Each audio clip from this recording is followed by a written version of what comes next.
We're going to continue on the theme of enolates reacting with ketones and aldehydes.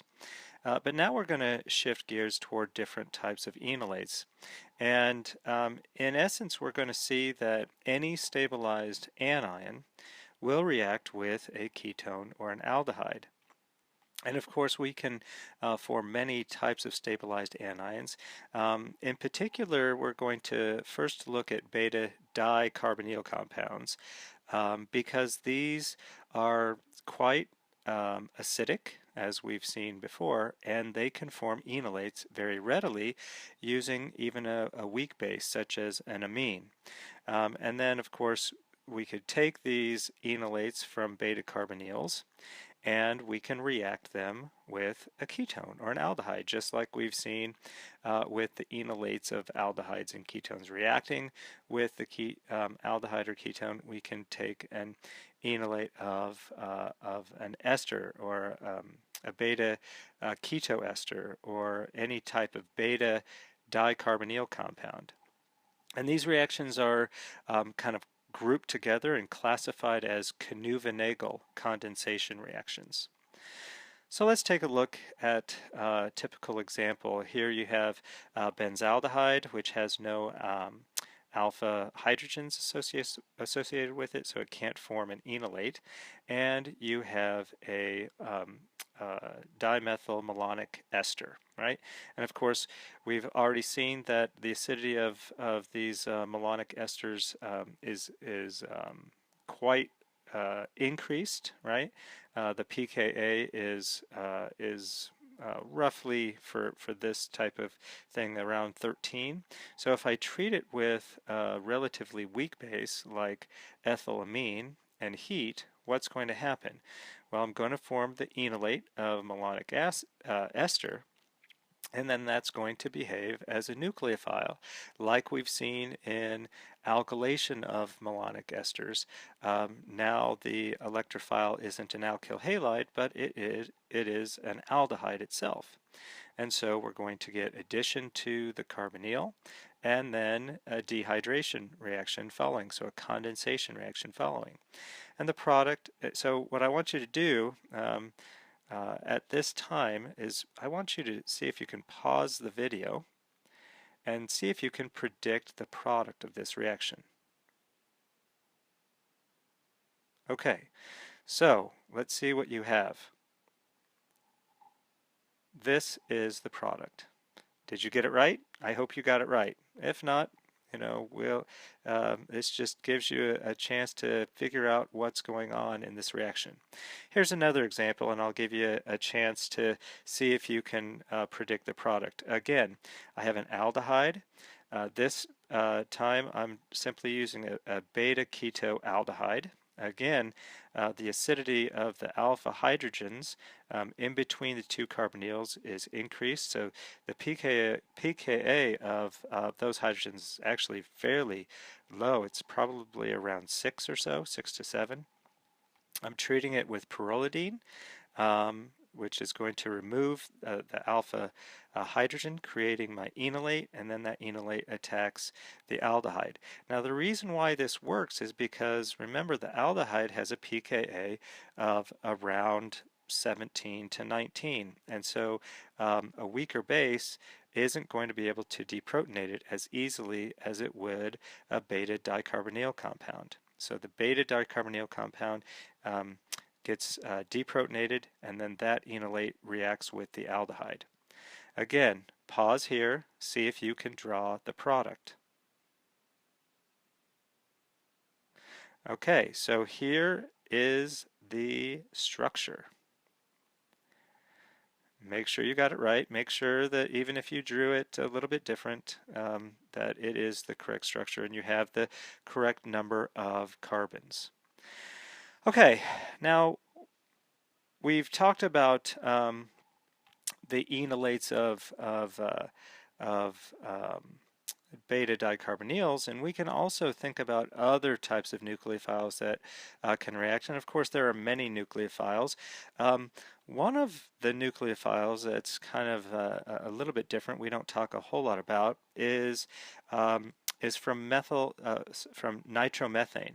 Now, nitromethane is actually fairly acidic. The nitro group withdraws electron density away from the carbon and increases the acidity of those hydrogens, such that it has a pKa of around 5 or 6, right? So I could take and treat this with a base again, and the base is going to deprotonate nitromethane to give me the anion. And of course, this anion actually is resonance stabilized, where I can donate the pair of electrons into the nitrogen and then break a nitrogen-oxygen double bond, and I get this resonance stabilized structure right here. And of course, this is very similar. This is very similar to an enolate, right? The enolate has two resonance structures, one which has a carbanion-like nature, the other which has an oxoanion type like nature. And again, it behaves the same way. The carbon has the greater electron density, and it can undergo nucleophilic addition to the carbonyl. It forms an alcohol upon protonation, and then it undergoes dehydration. And the result looks like this, right? So it's very similar to an aldol condensation, but instead of having an aldehyde coming off of the alpha carbon, you have an NO2 group coming off of the alpha carbon, right? All right, now we get into a class of reactions that are addition reactions, but we're going to talk about addition reactions to alpha beta unsaturated carbonyl. So we know how to now make alpha beta unsaturated carbonyl compounds, aldehydes and ketones, and now we're going to see that we can actually react them with nucleophiles. Now, how does this happen? Well, reaction's actually going to take place at the alkene. And ordinary alkenes, as we've seen, are very unreactive toward nucleophiles since it requires the formation of an unstable carbanion. So let's take a look at what the result of reacting an alkene with a nucleophile. And of course, if the nucleophile adds to one of the carbons, then the pair of electrons from the pi bond goes to the other carbon, and you create a carbanion, right? So this would be the result of that structure. And of course, we know that carbanions are unstable, and therefore nucleophilic addition to an alkene typically does not happen. However, with alpha-beta unsaturated carbonyl compounds, sometimes referred to as enones, right? The alkene and the ketone, or enals, with the alkene and the aldehyde, they can accept nucleophiles. Now, why can they do this? Well, if I take a look at a generic enone and treat it with a nucleophile, if we can think about that carbonyl withdrawing electron density, and we can actually draw a resonance structure which places a partial positive charge on the beta carbon. And as such, the nucleophile can attack that beta carbon, and the pair of electrons can go to the alpha carbon, creating an anion, right? An enolate anion, which we know that enolate anion is stabilized through resonance to give us the oxoanion resonance form, right? And of course, we can then take that enolate and we can protonate it with the conjugate acid of our nucleophile, or water, whatever we have in solution. So it undergoes a proton transfer, and I produce my enol, right? Now, this is called a 1,4 addition, a 1,4 addition. And the numbering scheme of this comes from, if we start at oxygen, we number oxygen 1, then the carbon attached to it is 2, 3, and 4, and so we've added hydrogen on the 1 atom and a nucleophile on the 4 atom. So we've added to the 1 position and the 4 position, right? Okay, now keep in mind, what is this? What did we form? Well, we formed an enol. And what do we know about enols in terms of their equilibrium? They tend to tautomerize, and of course it's certainly going to happen here, and tautomerization can occur and you reform the ketone. So it's a 1,4 addition, but the end product actually is a ketone, and so sometimes students have a hard time understanding where that 1,4 addition comes from. In the end, you actually end up adding, it appears to be a 3,4 addition, but remember, initially it's a 1,4 addition, and then you get tautomerization to occur of the enol back to the ketone. And of course, we've previously actually seen nucleophiles reacting with aldehydes and ketones or carbonyl compounds, right? And so if I again take my generic enone and treat it with a nucleophile, another possibility would simply be to add to the carbonyl, which we've seen in previous chapters. And of course, if that occurs, we get what's called a tetrahedral intermediate, right? With the oxo anion in place, and the nucleophile has added to that carbonyl, creating a tetrahedral carbon. And of course, then we can get protonation of that oxo anion, and it results in an OH. And so this type of addition is called a 1,2 addition because, again, starting at oxygen, we've added to the 1 atom, oxygen, and the 2 atom, which is the carbon, so 1 and 2. That's called a 1,2 addition. So now we have two possibilities that can take place, 1,4 addition or 1,2 addition. And to predict which one is going to actually occur, you have to think of kinetics versus thermodynamics. So if we think about, let's think about the 1,2 addition first. In the 1,2 addition, this is what we call kinetically favored because the carbonyl, carbon, is actually the most electrophilic. And so a nucleophile is going to attack that carbon first. But it results in the loss of the carbon-oxygen double bond. And therefore, the end product is less thermodynamically stable, right, due to the loss of the carbonyl. Now, conversely, the 1,4 addition is slower because you're adding to the less electrophilic carbon, but results in the more thermodynamically favored product that contains that carbon-oxygen double bond. And so we have to think about what type of nucleophiles are going to add in a 1,2 addition versus what type of nucleophiles are going to add in a 1,4 addition.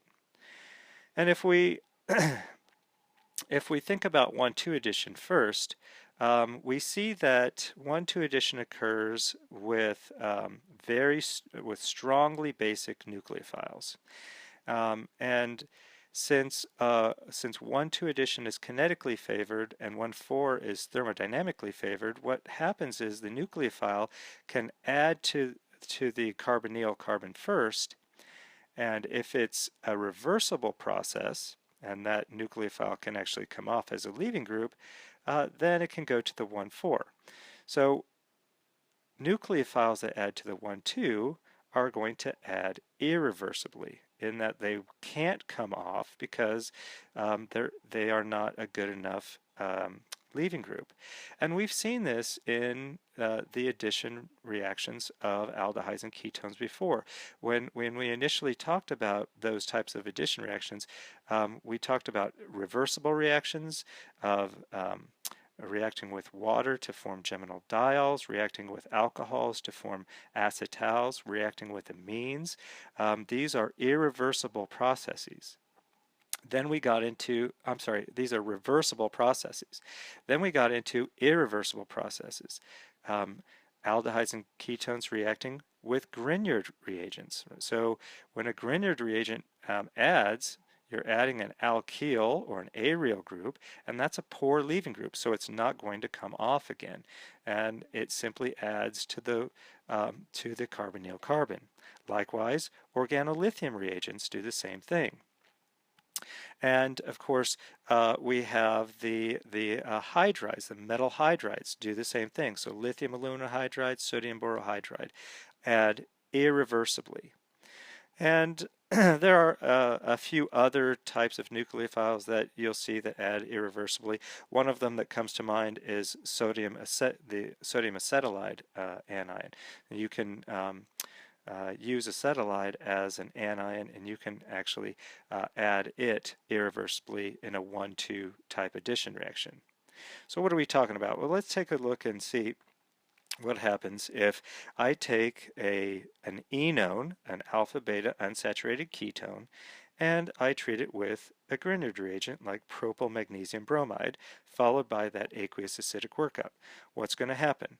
Well, in previous chapters we learned that the Grignard reacts with the carbonyl carbon, and you undergo an addition reaction and you form an alcohol. And guess what? That certainly occurs in this particular scenario, and of course you get this double bond here that it basically stays the same. So this reaction is the same as we've seen before. Nothing really has changed. Okay? So for 1,2 addition, strongly basic nucleophiles, Grignard reagents, organolithium reagents, metal hydrides, sodium acetylide, right? Now let's look at 1,4 addition. Now 1,4 addition we said is not kinetically favored, but it is thermodynamically favored because you retain the carbon-oxygen double bond. And so this is going to occur with weakly basic nucleophiles, nucleophiles that can add reversibly, and they may add to the carbonyl carbon, but then they can come off, and then eventually kind of make their way to that beta carbon. Nucleophiles like nitrile, thiolates, amines, azide, and we'll even see organocuprates in this mix. And so when you see these types of nucleophiles, you know that they're going to add to the beta carbon of an alpha-beta unsaturated ketone or aldehyde. So let's take a look at an example. Again, here we have an enone, right, alpha-beta unsaturated ketone, and we're treating it with sodium methylthiolate in ethanol. So the methylthiolate is our nucleophile, and it's going to add to the beta carbon. And the result simply looks like this. Right? So I've added the methylthiolate to the beta carbon. I form an enolate that then gets protonated to the enol and undergoes tautomerization to the corresponding ketone. Another example is taking so this would be called 2-cyclohexenone, and treating it with an organocuprate. So dimethyl copper lithium in THF. The methyl adds to the beta carbon, and the result is I get 3-methyl cyclohexanone. And that's how these types of reactions typically work. Now, on top of that, on top of the nucleophiles that we've discussed, the nitriles, thiolates, and so on, there's another nucleophile that works in this manner. And it was discovered by Arthur Michael in that the malonic ester enolate also will react with these enones, these alpha-beta unsaturated ketones. And so if we take a look at the enolate of malonic ester and we react it with an enone, we're going to get addition to that beta carbon.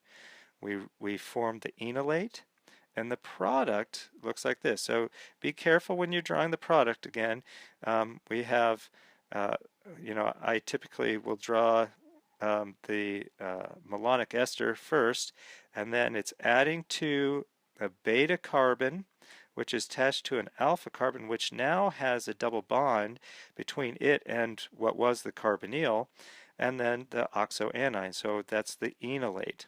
And of course, you could show the resonance structures of this where the negative charge is on the alpha carbon itself. But I'm just going to show this particular resonance form of the enolate. And when I treat this with water, the enolate gets protonated at the alpha carbon, right? So I reform the carbonyl, the double bond attacks water, and so a proton transfer occurs at the alpha carbon, and the result is this. Okay, and so I've added a malonic ester enolate to the beta position of an enone. And this particular reaction is called a Michael addition, named after Arthur Michael, who discovered this type of reaction. And as a matter of fact, the general class of addition of nucleophiles to the beta carbon are called Michael additions, even though technically speaking they're not true Michael additions. And that sums up the reactions of enolates with carbonyl compounds.